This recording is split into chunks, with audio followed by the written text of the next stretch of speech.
मध्य प्रदेश के बुरहानपुर में बालिका हत्याकांड के मामले में दुष्कर्मी आरोपी को गिरफ्तार कर लिया है। इसको सलाखों के पीछे भेज दिया जाएगा कोर्ट में पेश करने के बाद। वहीं हिंदू महासभा ने मांग की है कि इस आरोपी को मिलने वाली शासकीय सुविधाओं को वापस छीन लिया जाए। इसी के साथ इसके मकान को जमींदोज किया जाए, बुलडोजर चलाया जाए। इसी के साथ इसको फांसी की सजा दी जाए और परिवार को मुआवजा दिया जाए। ये मांग की है हिंदू महासभा के ओम आजाद ने। इसी के साथ यहाँ पे और भी संगठन के काफी लोग थे, उन्होंने एसपी देवेंद्र परिदा का स्वागत भी किया है कि आपने बहुत कम समय में आरोपी को गिरफ्तार कर लिया।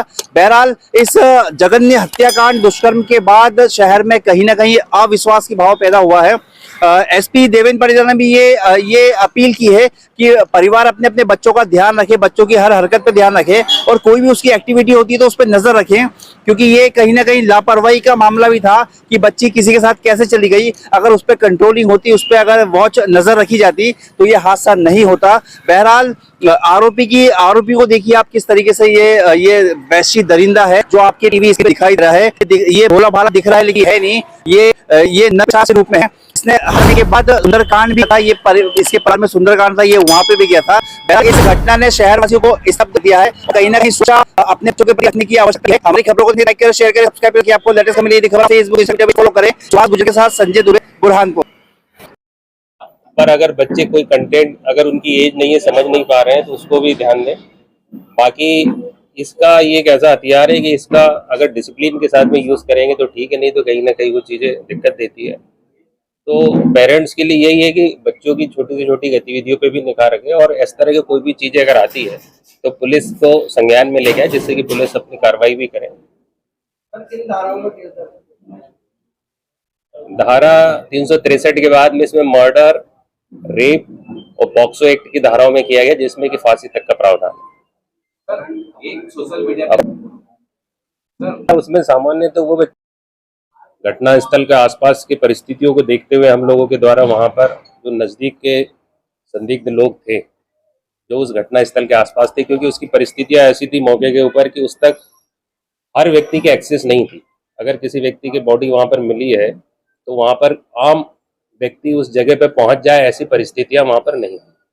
पुलिस के द्वारा आसपास के लोगों को किया और संदिग्धों से पूछताछ की। उस पूछताछ के आधार पर गौरव उर्फ खुशहाल पिता रूपचंद कल नारायण उम्र 21 वर्ष निवासी प्रतापपुरा, क्योंकि उस मिलने वाले स्थान और उस बच्ची के घर के बीच में ही एक जगह उसका मकान है।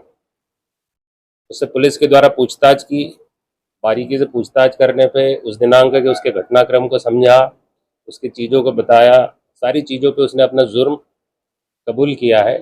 वहाँ की जो परिस्थितिजन्य साक्ष्य है, उससे जुड़े टेक्निकल एविडेंसेस है, उससे मोबाइल से जुड़े हुए सोशल मीडिया की सर्च हिस्ट्रीज हैं, पोस्टमार्टम रिपोर्ट है, मौके पे जो डेड बॉडी मिली उसकी सिचुएशंस हैं, उस जगह पे वो कैसे आ सकती है, इस तरह की परिस्थितियों के ऊपर डिफरेंट टाइप के क्वेश्चंस और सारी चीज़ें की। तो इस बात की पूर्णतः पुष्टि हो गई कि घटना उसी के द्वारा कारित की गई और उसने अपना जुर्म कन्फेस भी किया है, कबूला है।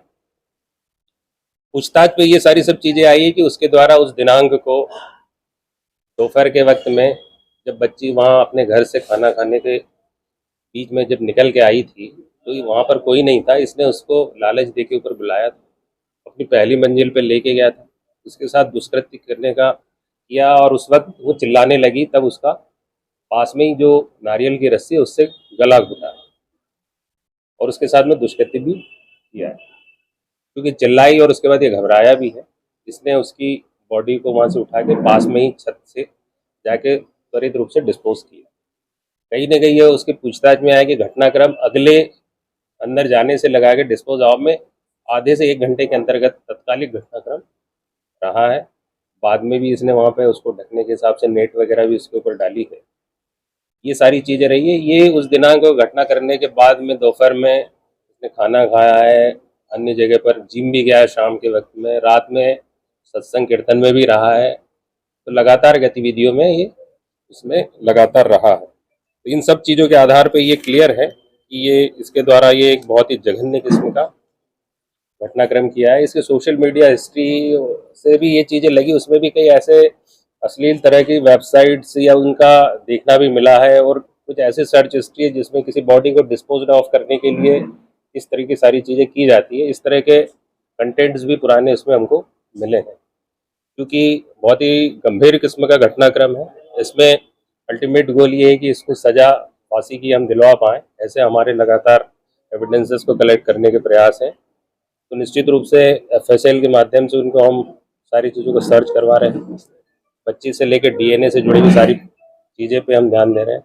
छोटे छोटे एविडेंसेस को कैसे हम कड़ी दर कड़ी जोड़े, जिससे ऐसे घटनाक्रम के लिए हम लोग उनको सजा दिलवा पाएँ, इस प्रयासों में हम लगे हुए हैं। तो निश्चित रूप से एक बहुत बड़ा टीम वर्क था जिसमें हमारे एडिशनल SP अंतर सिंह कनेश उस दिनांक से ही रात भर से लगे हुए हैं। हमारे CSP गौरव पाटिल, हमारे DSP महिला अपराध प्रीतम सिंह ठाकुर, हमारे हेमेंद्र ठाकुर इंचार्ज यहाँ के। इसके अलावा हमारी जो पूरी टीम है, जिसमें सोहन सिंह है, उप निरीक्षक सखाराम पगारे हैं, सहायक उप निरीक्षक महफूज अली हैं, प्रधान आरक्षक विजय पाटीदार हैं, प्रधान आरक्षक सचिन मिश्रा हैं, प्रधान आरक्षक नीतीश है, प्रधान आरक्षक ज्ञान सिंह है, तुकाराम है, रफीक है, विजय वड़कारे, आरक्षक गणेश, संजय कपोले, नेंसल भारती महिला आरक्षक हैं, सहायक निरीक्षक ओंकार पटेल है कोतवाली से, आरक्षक लीला तोमर है, शैलेश पाल है, नईम खान है, विनोद परिहार है खतनार से, सादाब अली है और प्रदीप और साइबर सेल की पूरी टीम है। हमारे FSL के ऑफिसर हैं, फिंगरप्रिंट के लोग हैं, डॉग स्क्वाड है। तो एक बहुत ही बड़ा टीम वर्क था और उस दिन से लगातार लगे हुए थे और इसमें आम जनता का सहयोग, मीडिया का सहयोग, उस वजह से इस चीज को हम क्लियर कट करने में पाए कि इसके द्वारा ये घटना घटित की है। ये जो आरोपी है, ये पहले भी 2022 के अंदर एक मोबाइल चोरी के अपराध में रहा है। इससे उस वक्त एक घटनाक्रम में तात्कालिक जो चर्चा की है, तो एक बार मोबाइल के लिए जब दबीज दी थी तब भी उसने वहां पे मोबाइल फेंका था, उसी जगह फेंका था। तब उस घटनाक्रम में भी ऐसे पूछताछ की और सारी चीजें, केस रजिस्टर्ड है, उसमें इसको आरोपी बनाया था, जेल भी गया था।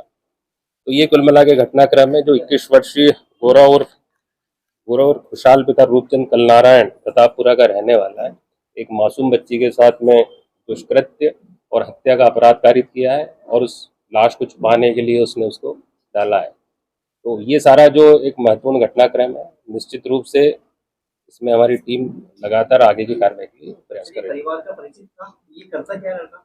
ये उसी मोहल्ले का ही था, सब मोहल्ले में जानते हैं, उस परिवार को भी जानता था, उस बच्ची को भी जानता था और ये मैकेनिक का काम करता है, 2 व्हीलर्स का काम करता है, 9वीं फेल है। पर इसने घटना क्यों कारित, मतलब परिवार से कोई दुश्मनी थी, रंजिश थी? जो मोटा मोटा इसमें आया है बातचीतों के अंदर, कहीं न कहीं ये फ्रस्ट्रेटेड इस तरह की चीज़ों में इन्वॉल्व भी है। बलात्कार और हत्या कारित करना ही जो चीज़ है, मौके का लिया है, क्योंकि जो उसकी मानसिकता भी है, शादी वगैरह भी नहीं हुई है, 2 बार रिश्ते भी टूटे हैं। बातचीतों से ये चीज़ आई कि इस तरह की चीज़ों से जुड़ा होने के कारण घटना करना स्पष्ट हो रहा है। जैसे ही बच्ची आई है, उसके त्वरित रूप से अगले आधे से 1 घंटे में हुआ है। 18 तारीख को दिन में 1-2 बजे के आसपास जैसे ही बच्ची निकली है, खाना खाने का भूल गई कि अभी मैं लौट के आती हूँ, उस बात से वो लौटी नहीं है। वो उसी एरिया में आंगनवाड़ी और उसके पास में इसका घर है। वो बुलाया, आजा, और वो लड़की इतनी चंचल थी कि हर एक के घर में जाने की उसकी प्रवृत्ति थी, कोई बुला देगा तो चली गई थी। वो आया, उसके साथ में चली गई। बकरियों पे भी इन्होंने कहीं बकरियां भी चोरी कर दी है। देखो, ये एक अलग पुरानी चीज है, किंतु इतने महत्वपूर्ण अपराध में वो सब चीजें अभी तो नहीं है। शराब का आदी है वो? नहीं, ये तो ऐसी चीजें नहीं आई है। कम से कम वो मानसिकता उसकी है। सोशल हिस्ट्री जो है, सर्च हिस्ट्रीज भी हम लोगों ने देखी है, उसमें इस तरह के साइट्स वगैरह भी काफी देखता है। कौन सी छत पे लेके गए? तो सर में 2 छत मिली हुई थी ऊपर से। इसने फर्स्ट फ्लोर पे कमरे में किया, उसके बाद में इसने जाके डंप किया। तो घर में कोई भी नहीं था?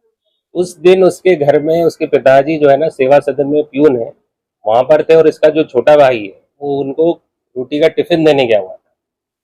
उसकी पुष्टि, और उसकी माँ जो है वो मंदिर के अंदर सेवा के लिए गई थी। उस घटनाक्रम में ये अकेला था, दादी, क्योंकि माँ का डिवोर्स हो गया इसका, किंतु दादी जो है मंदिर गई थी, तो घर में अकेला ही था।